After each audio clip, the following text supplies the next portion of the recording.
questions and indicators that we connected it to were the grade 1 curriculum, OM 1.2, examine methods of altering and combining materials to create objects that meet student and or teacher specified criteria. Indicator F, design and construct a useful object that meets a student specified function by selecting, combining, joining, and or altering materials. And indicator I, describe and demonstrate ways to use materials appropriately and efficiently to the benefit of themselves, others, and the environment. So this is our cross-curricular. We did it with social studies, which is to demonstrate awareness of humans' reliance on the natural environment to meet needs and how location affects families in meeting needs and wants. The indicator is explain the contribution of the natural environment to the satisfaction of basic human needs.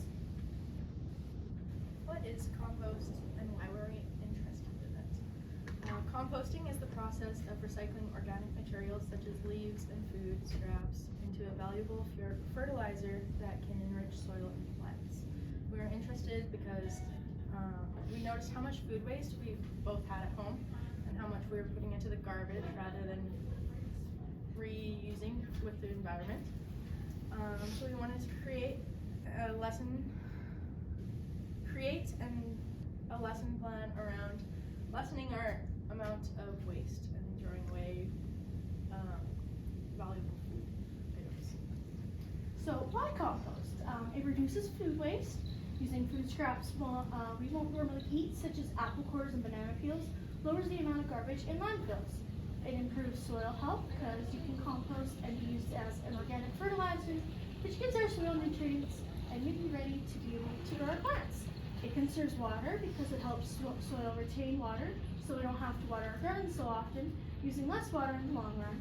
And it lowers our greenhouse emissions gases from our landfills because composting does not produce methane gas, because the methane producing microorganisms do not activate when around oxygen.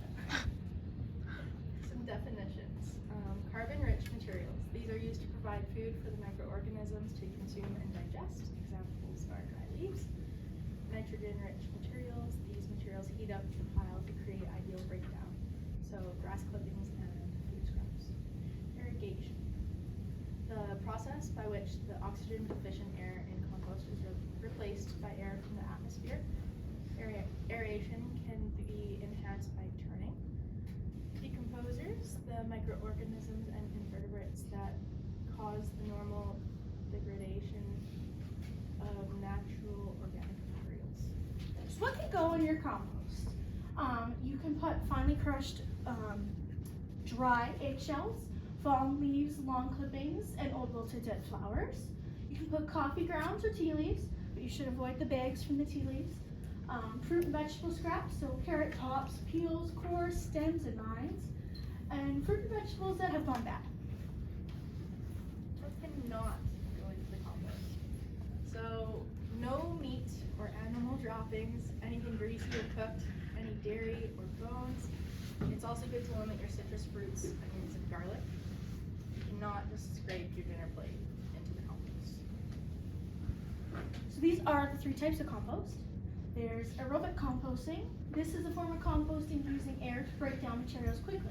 This compost does best in a special bin that can be rotated every few days. You will also need to add a lot of greens like grass clippings. The compost will also need you to add water. There's also anaerobic composting. This is the easiest form of composting. This can also be the smelliest form of composting.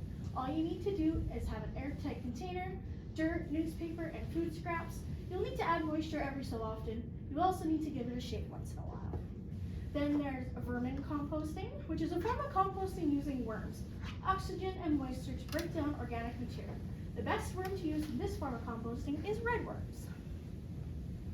We're going to go into making our own compost. So before we begin, some basic science skills or science process skills demonstrated within this lesson. So we're going to be observing, using our senses to gather information, measuring using non-standard measures and estimation to build an object, classifying, sorting, or grouping objects based on properties or criteria. So let's make our own compost. So what we will need is a clear airtight container, We have a couple here. These were spaghetti containers from Walmart. You need dirt, some newspaper that's been cut up. It can't be the glossy kind of paper, and a spray bottle of water. So we're gonna kind of group you guys. We're gonna make our own compost. So I'll hand on to this group.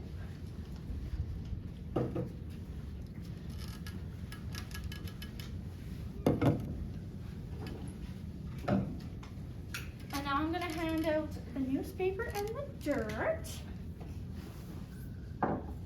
For your convenience, it's been pre-measured and whatnot. Woo! Sorry.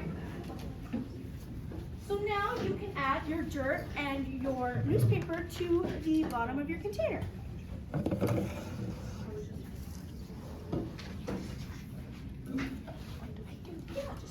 Okay. Thank you.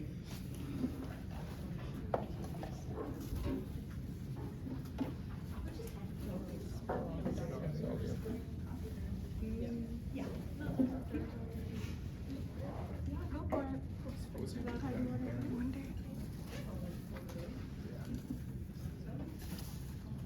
Oh.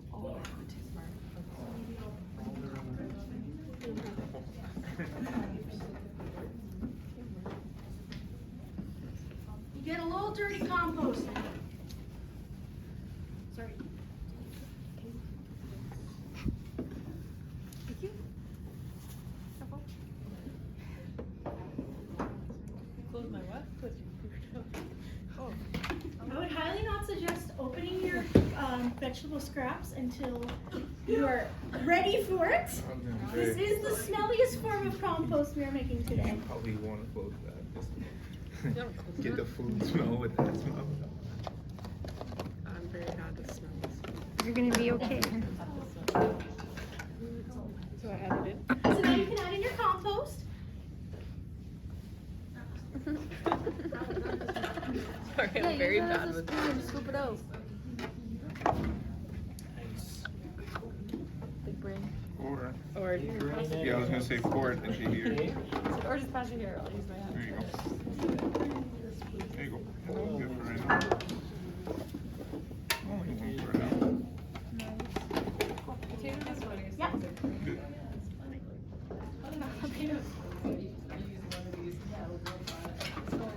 There was a second, it smelled like banana muffin. Oh, all of it. And just so you guys know, I did put my scraps in the freezer to keep it longer. If you do not want to make the compost at home, because you feel like that's a little gross in your home, you can absolutely keep your scraps in the freezer and you can take them to a local garden. And most local gardens will be glad to take your compost to them. Just leave a little bit of room on top. Because now we're going to add a little bit more dirt and a little newspaper, so we'll just come and hand you some.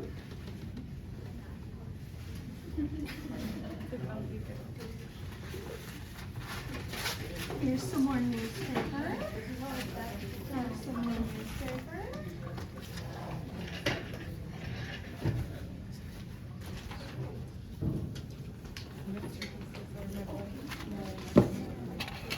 And then I will top off your compost bin with some dirt. I don't think you're supposed to squish it. It's okay.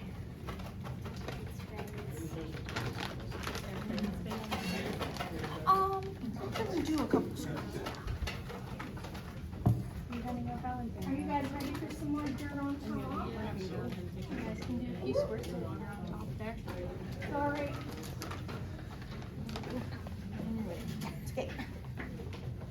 Just gonna look You guys at this ready top for in a there. little more dirt on top? Might be locked. Sorry about that.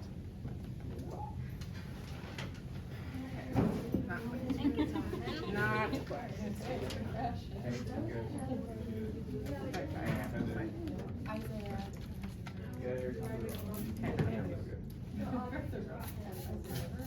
So now a spray bottle will be coming to your table. Just give your compost a few squirts. Just needs a little bit of moisture.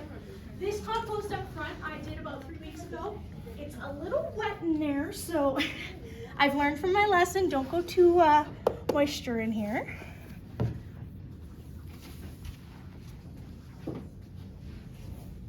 Now you can put your lids on your compost.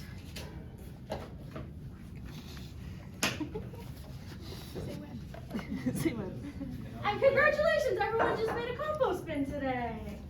Yay! So I would put this in a window with a little bit of sunlight, helps it decompose more. It takes about a year for this to become proper compost that you can use in your gardens.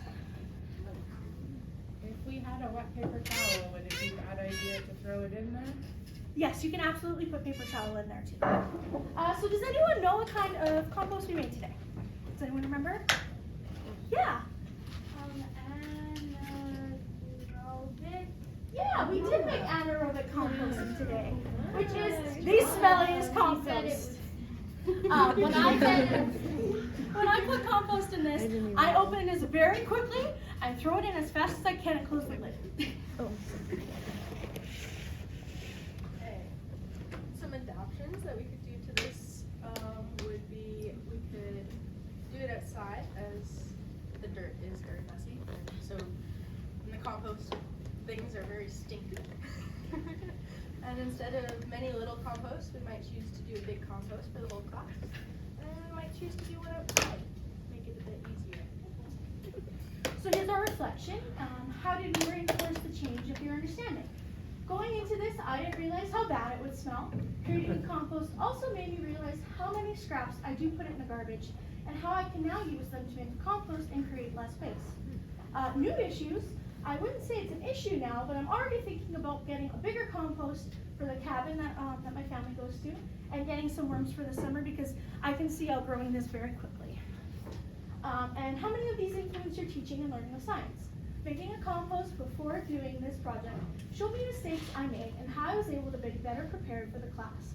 I think this is a good example on how you need to educate yourself before teaching a new topic. And then some of our teacher resources here. The first one, we used a resource all about composting. They also sell items to get you started with composting, so that was really interesting to look at. It's more about just composting, and then our next resource is a book that we thought would go well with the start of the lesson. And the last is a teacher resources for all things environmental. And that's it.